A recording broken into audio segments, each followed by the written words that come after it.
मुबारक हो आप लोगों को। एक बड़ा खूबसूरत सा प्रोग्राम हो रहा है राइटर एसोसिएशन का, हमारी शुभकामना है। और आज इस महान उत्सव में हम शामिल हो रहे हैं, ये हमारे लिए खुशी की बात है। मैं अपने फेडरेशन की तरफ से, फिल्म फेडरेशन की तरफ से बहुत बहुत बधाई देता हूँ और इसी तरह का प्रोग्राम होना चाहिए। बहुत बहुत धन्यवाद। राइटर एसोसिएशन ने अवार्ड किया है, बहुत अच्छी बात है। राइटर्स दे रहे हैं राइटर्स को अवार्ड्स, तो आई थिंक बहुत अच्छा है। मैं फर्स्ट टाइम आया हूँ इसमें, देखता हूँ अभी कैसे है। But I hope that everything goes well. और हमेशा इनका राइटरों को हमेशा हमको इनकरेज करना चाहिए। राइटर्स हैं तो स्क्रिप्ट जब पिक्चर बनती है तो first and foremost thing is the script, और उसके लिए I think writer is the main backbone of the film. And I think ये जो भी किया है SWA ने बहुत अच्छी बात है और ये इनकरेजमेंट करना चाहिए और सबको आई थिंक इसको सब फुल सपोर्ट करना चाहिए। Thank you. Project sir again जिसके लिए नॉमिनेट हुआ हूँ उसका सीजन 2 की राइटिंग चल रही है और साथ में ही कुछ फिल्मों पे काम चल रहा है सर, जिनका नाम अभी ले नहीं सकता मैं। तो success season 2 obviously I am writing right now. अच्छा, मैं सबसे पहले तो ये कहूँगा कि ऐसे अवार्ड्स कितनी खुशी की बात है कि राइटर्स कम्युनिटी के लिए एक अवार्ड है और जिसको फेलो राइटर्स ने सिलेक्ट किया है। ऑल्सो अगर अवार्ड न भी हों, सिर्फ सारे राइटर्स यहाँ मिल रहे हैं और उन पर फोकस है, और राइटर्स के लिए इतने सारे माइक और इतने सारे कैमरा लगे हुए हैं, ये फिल्म इंडस्ट्री में बड़ा कम होता है। यहाँ पे आप बाकी जो अवार्ड फंक्शंस होते हैं वहाँ पे राइटर्स को बड़ा पीछे कहीं बिठाया जाता है, एकदम छुपा दिया जाता है। यहाँ कम से कम हम लोग सामने हैं, अपना काम सेलिब्रेट कर रहे हैं, अपने साथियों का काम सेलिब्रेट कर रहे हैं। It's a very happy day.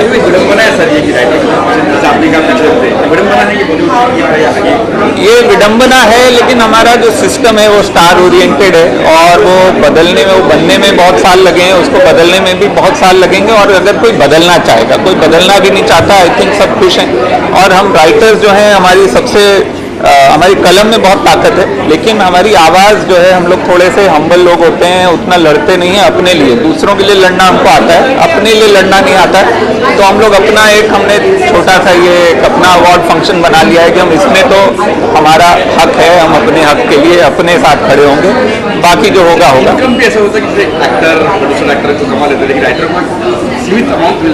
बिल्कुल, अरे सीमित मतलब कई बार ना भी मिले राइटर तो बेचारे फिर भी काम करने को तैयार हैं, जो गलत है। लेकिन इनकम में तो बहुत बड़ा गैप है। बाकी इनकम से ज़्यादा मुझे लगता है राइटर्स को जो एक ज़रूरी है जो चीज़, इज्जत, वो देने में पैसे नहीं लगते हैं। सॉरी, इज्जत देने में पैसे नहीं लगते हैं। आप किसी को प्यार से उससे बात करो, तमीज़ से बात करो, उसमें कोई पैसे नहीं लगते हैं। उसमें भी लोग कंजूसी करते हैं, उसमें भी लोग सोचते हैं कि राइटर को इज्जत, पैसे तो हम दे नहीं रहे, इज्जत भी नहीं देंगे। वो बहुत बड़ी प्रॉब्लम है। एक कल्चरल माइंडसेट हमारा ये है कि इसका काम शुरू में हो गया, अब इसको निकाल दो। अब वो फिल्म सेट पे भी जाता है राइटर को, कई बार कुर्सी नहीं मिलती है बैठने को, ठीक है। और वही जबकि आपकी लिखी हुई कहानी पे वहाँ फिल्म बन रही है, डायलॉग आपने लिखे हैं जो बोल रहे हैं बड़े बड़े स्टार। तो बट आई फील चीज़ें बदल रही हैं SWA की मेहनत से, IPRS की मेहनत से। ये ऑर्गेनाइजेशन जो है ये स्ट्रांग हुई हैं और इन्होंने अपना हक सामने रखना शुरू किया है, जिसकी वजह से चीज़ें बदली हैं। And I am very happy about that. अलग यहाँ से अगर दोनों साथ में आ रही है, क्या लगता है अगर गदर 2 और दोनों साथ में आ रही है? मैं सर इन फिल्मों पे नहीं, फिल्मों पे कोई कमेंट नहीं करूँगा मैं अपने।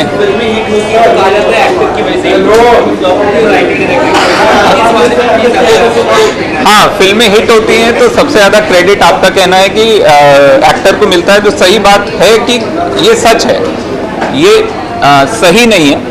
सही में ये होना चाहिए, अगर फिल्म हिट हुई है सबका क्रेडिट है, उसमें writer, director, actor, editor, composer सबका हाथ होता है, तभी एक अच्छी फिल्म बनती है।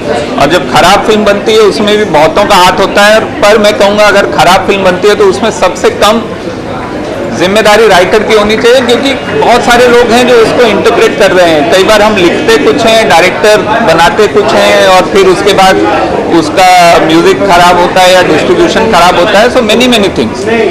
बट ये ज़रूर है कि जो फिल्म चलती है, जो अच्छी फिल्म होती है, उसमें राइटर का बहुत बड़ा योगदान होता है और वो होना चाहिए और उसको इज्जत मिलनी चाहिए। बहुत खुश हूँ कि स्क्रीन राइटर्स एसोसिएशन ने ये अवार्ड रखा है to felicitate, to award their own I think the writers are the best people to judge their own work and to award each other and encourage each other, because award जो है धीरे धीरे हमारी industry में अपना importance चला जा रहा है अवार्ड्स का, वो टेलीविज़न शोज बनते जा रहे हैं। मेरी ये उम्मीद है कि ये शो ऐसा नहीं है और ये एक जेन्युइन अवार्ड फंक्शन है।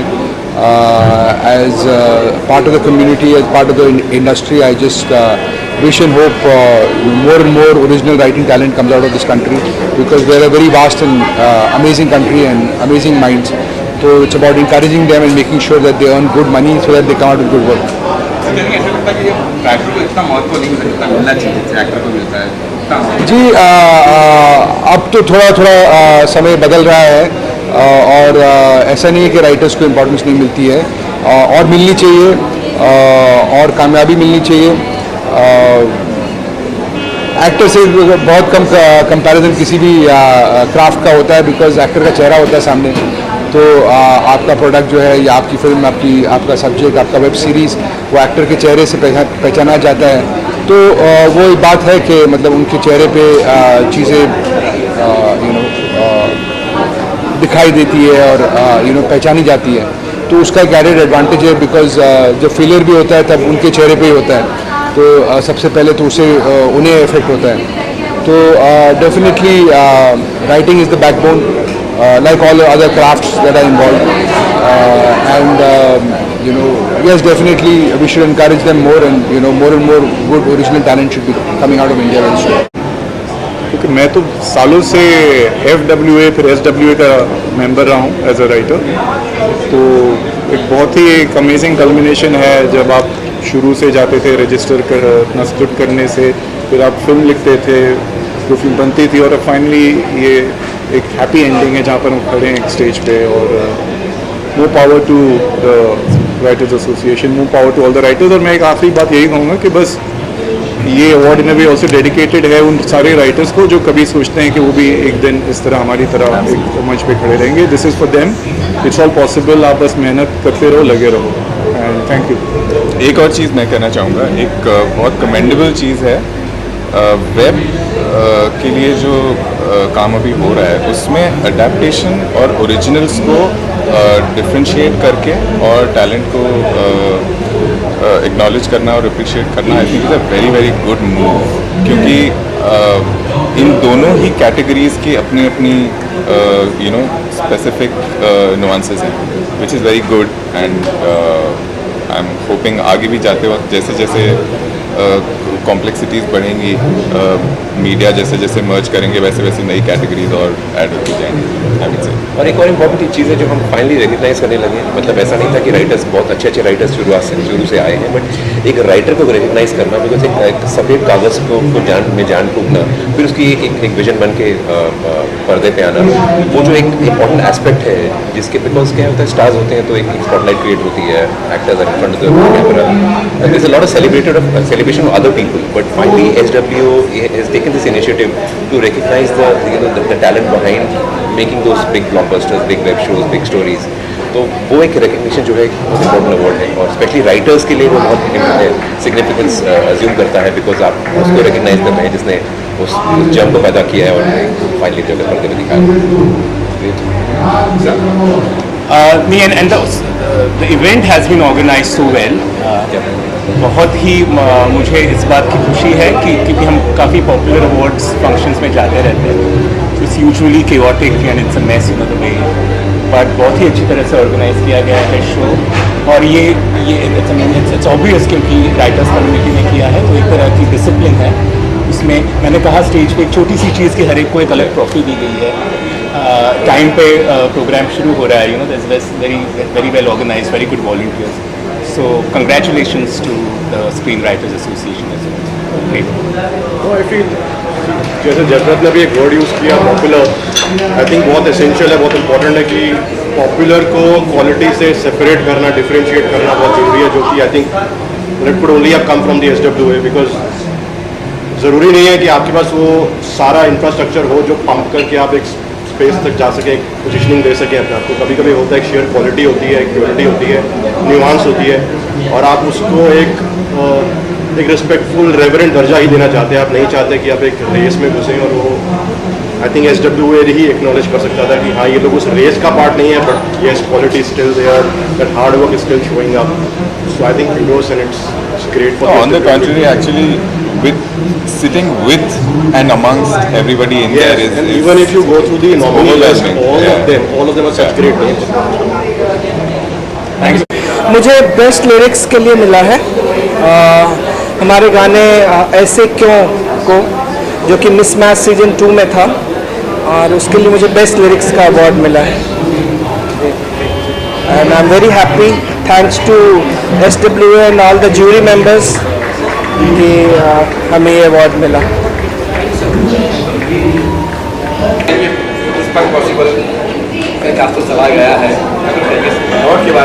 Pushpa impossible has been a wonderful journey. हम सब बहुत खुश हैं। पुष्पा की स्टोरी, स्क्रीन प्ले और डायलॉग सबको अवार्ड मिला है, and it just goes on to show that ये शो बहुत ही ज़्यादा पॉपुलर है लोगों में, और हम खुश हैं कि हमारे काम को SWA ने सराहा। जैसे आपने अंदर कहा कि सेकंड डे कच्चा हो जाता है, ज़्यादातर कहा जाता है कि टेलीविज़न राइटिंग आपको बर्न आउट कर देती है, क्योंकि रोज़ आपको एक एपिसोड चर्न आउट करना होता है, रोज़ 22 मिनट का कंटेंट आपको जनरेट करना होता है। एक बार एपिसोड टेलीकास्ट हो जाए तो आपने जो कुछ लिखा है वो दूसरे दिन की रद्दी हो जाती है। फिर ये सही चीज़ नहीं है मेरे मानने में। अगर आप अच्छे से शिद्दत से काम करो तो टेलीविज़न राइटिंग बहुत ही अच्छा रियाज है और आपको ट्रेन कर देता है किसी भी तरह की राइटिंग के लिए।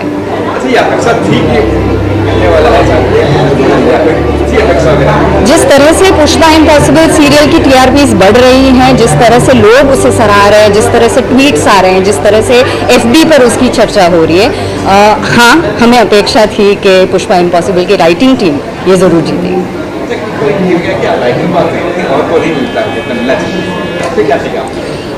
नहीं, मुझे नहीं लगता ऐसा कि राइटर को महत्व नहीं मिलता, क्योंकि जब भी आप देखेंगे तो किसी भी चीज़ की शुरुआत जो होती है, किसी भी क्रिएटिव चीज़ की शुरुआत जो होती है, वो एक कोरे पन्ने से होती है। उस कोरे पन्ने को अपने आइडियाज़ से, अपनी कल्पना से एक राइटर भरता है।